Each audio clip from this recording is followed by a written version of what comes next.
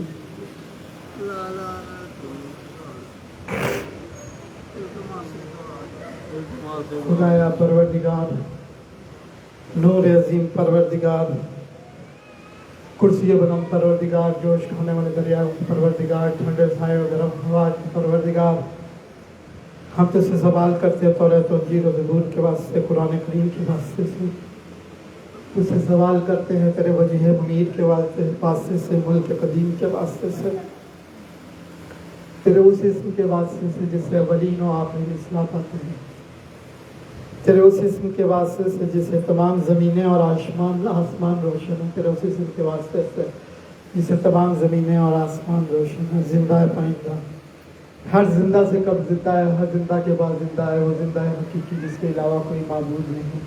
ہمارے آقا و مولا ہادی و مہدی جو تیرے امر سے قائم ہے تو بھیج دے۔ اللہ کا درود ہو ان پر، ان کے آبائے طاہرین پر اس لمحے اور ہر آنے والے لمحے۔ خدایا ہم تجدید عہد کرتے ہیں، وہ عہد عقد اور بیعت جس کا کلاوہ ہماری گردن میں ہرگز اس سے دستبردار نہ ہوں گے۔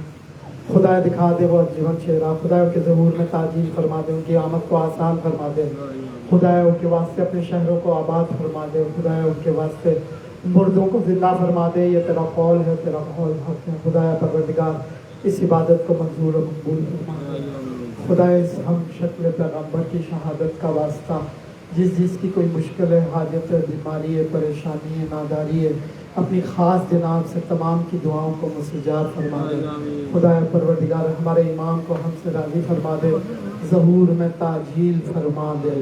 بر محمد و آل محمد صلوات۔ ایک دفعہ سورہ فاتحہ اور 3 دفعہ تمام مرحومین کے لیے تلاوت فرما دیجیے۔